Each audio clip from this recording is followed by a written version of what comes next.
우리는 살아가면서 다양한 문제들에 부딪히고 맞닥뜨리게 됩니다. 우리는 우리의 인생이 날마다 평안하고 샬롬이 넘치기를 원하지만 이러한 우리의 기대와 소망과는 다르게 우리는 꽤나 자주 인생의 실제적인 문제와 어려움을 경험하게 됩니다. 우리 이것들을 해결하고 돌파해 나가기 위해 고민하고 씨름하는 시간들이 우리에게 찾아오기 마련입니다. 그래서 우리에게는 지혜가 필요한 것입니다. 오늘 본문 말씀에서 솔로몬은 세상을 살아가면서 우리가 맞닥뜨리게 되는 실제적인 문제들에 지혜롭게 대처하는 방법들을 제시하고 있습니다. 이 잠언 말씀을 통해서 하나님께서 주시는 지혜가 이곳에 모인 저와 여러분들 가운데 함께하고 충만히 역사하기를 소망합니다. 잠언 6장의 말씀을 함께 살펴보도록 하겠습니다. 먼저 본문 말씀 잠언 6장 1절부터 5절까지는 담보와 보증에 관한 문제를 다루고 있습니다. 잠언 6장 1절부터 2절까지 말씀을 함께 읽겠습니다.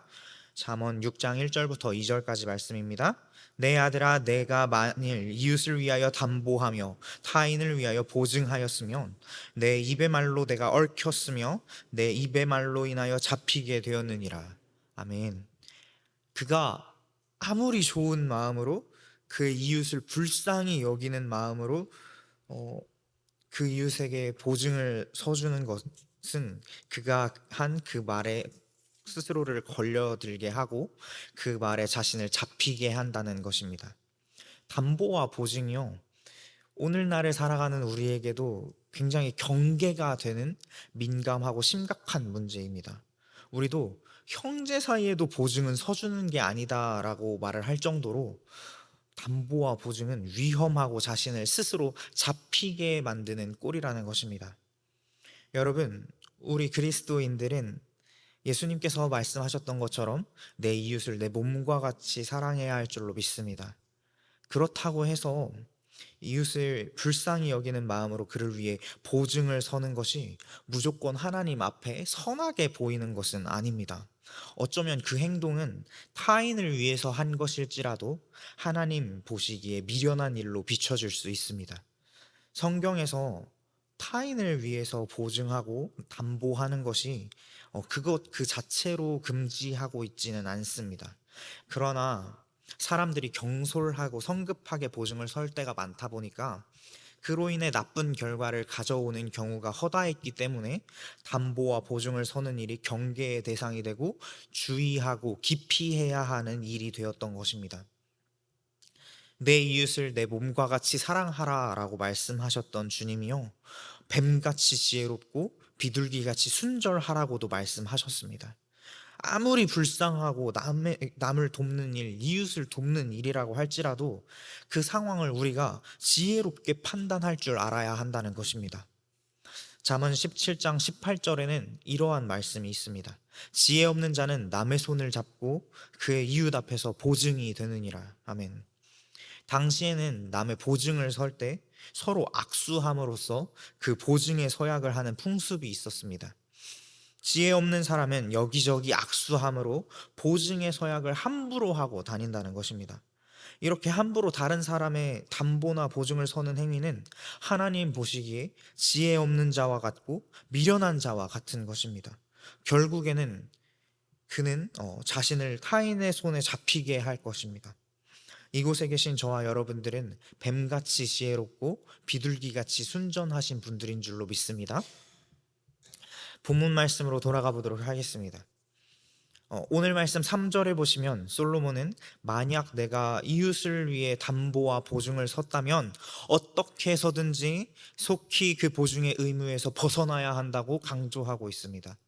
당시 이스라엘에서는 채무자가 기한 내에 빚을 갚지 못하면 보증인이 채무자 대신 빚을 갚아야 했는데요, 빚을 갚지 못할 경우에는 재산을 압류당하고 그것으로 모자라면 그의 침상과 겉옷까지도 빼앗기게 되었습니다. 이러므로 이러한 일을 당하였을 때 그 보증선 사람은 채권자에게 그 격하고 분노한 심정으로 사납게 말해서 그 상황을 더 나쁘게 만들지 말고 겸손하게 간청하여 관용 베풀기를 구하라는 것입니다. 4절과 5절에서는 이때 보증선 사람이 가져야 할 태도를 설명하고 있습니다. 내 눈을 잠들게 하지 말며 눈꺼풀을 감기게 하지 말고 노루가 사냥꾼의 손에서 벗어나는 것 같이 새가 그물 치는 자의 손에서 벗어나는 것 같이 스스로를 구원하라 라고 말하고 있습니다. 이 긴박하고 급박한 심정이 느껴지시나요? 보증을 잘못 써서 큰 피해를 입게 되었을 경우에 진짜 정신을 차리고 거기서 포기하지 말고 꾸준히 노력해서 그 채무의 의무에서 벗어나라는 교훈입니다. 이렇게 사람이나 사람의 채무를 보증하는 일은 매우 미련하고 위험한 일입니다.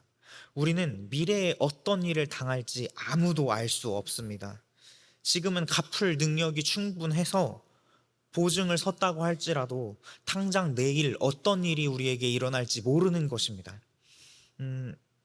이렇듯 다른 사람의 인생, 다른 사람의 재산에 보증을 선다는 것은 우리가 지혜롭게 따져가면서 섰다고 할지라도 위험 부담이 굉장히 큰 일입니다.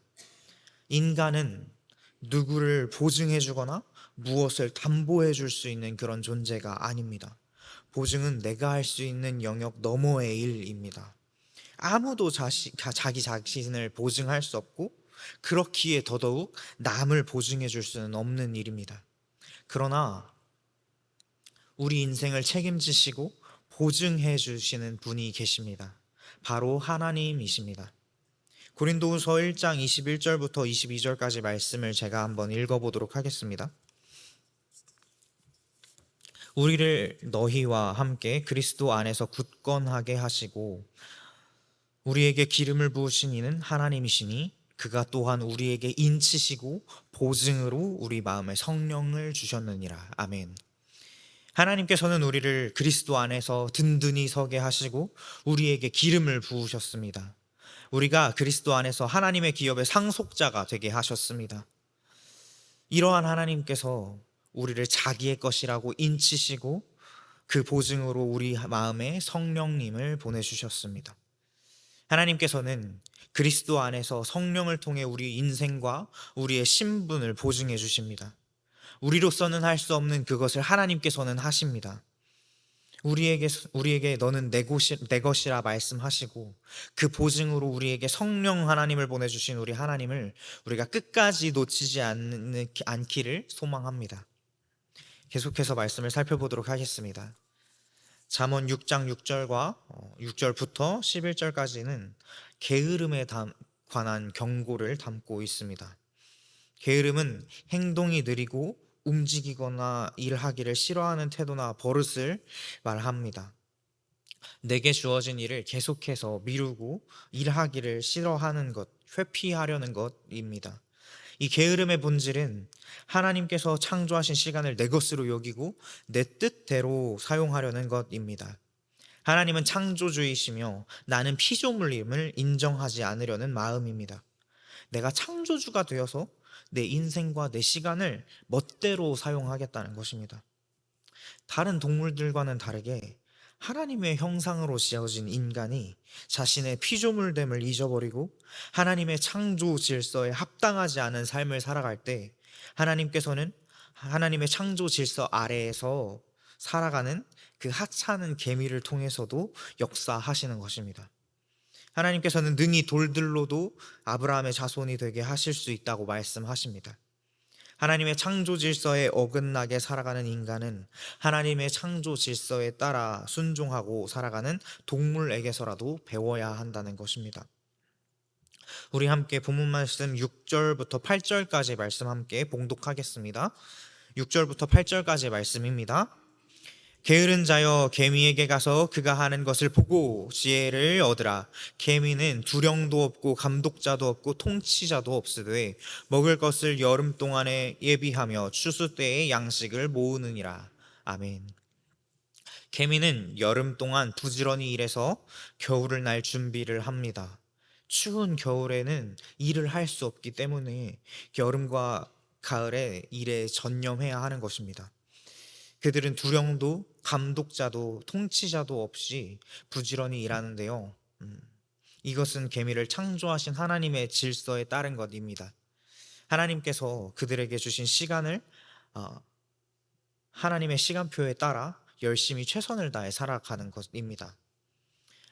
우리는 창조주 하나님의 피조물인 줄 믿습니다. 피조물에게는 그를 창조하신 창조주의 목적과 계획을 따라가야 하는 그러한 사명이 있습니다.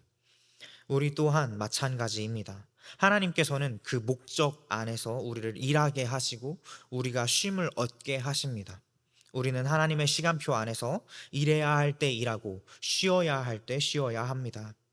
만약에 끝까지 게으르게 빈둥거리며 아우 좀 더 자자, 좀 더 졸자, 좀 더 누워 있자 하면 11절 말씀에 내 빈궁이 강도같이 오며 내 군핍이 군사같이 이를 것이라고 말합니다.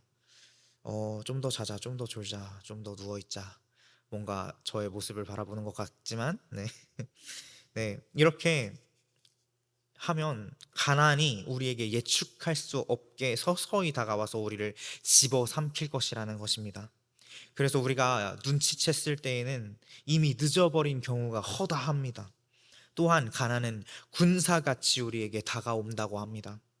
군사같이 다가온다라는 말은 우리가 무장한 군사들을 상대할 수 없는 것처럼 가난이 우리가 저항할 수 없게 다가온다는 의미입니다. 우리가 게으름에 빠져 있을 때요, 우리는 가난을 예측할 수 없게 되고 그것에 대응조차 하지 못할 정도로 이렇게 게으르게 빠져 있다는 그런 얘기입니다. 이것은 우리 삶에 국한된 이야기는 아닙니다. 영적인 가난도 이와 마찬가지입니다. 우리의 몸이 게으르게 되면 우리의 영도 그 영향을 받아서 게으르게 됩니다. 아멘. 네. 이것은 우리의 삶에 네. 우리의 몸이 게으르게 되면 우리의 영 또한 게으르게 된다고 말씀드렸어요. 네. 결국에는 우리의 영이 가난해져서 사탄에 딱 삼키기 좋게 적당히 숙성되어 가지고 적당히 연약해지고 병들어 있게 될 것입니다. 사탄은 그때를 절대 놓치지 않습니다.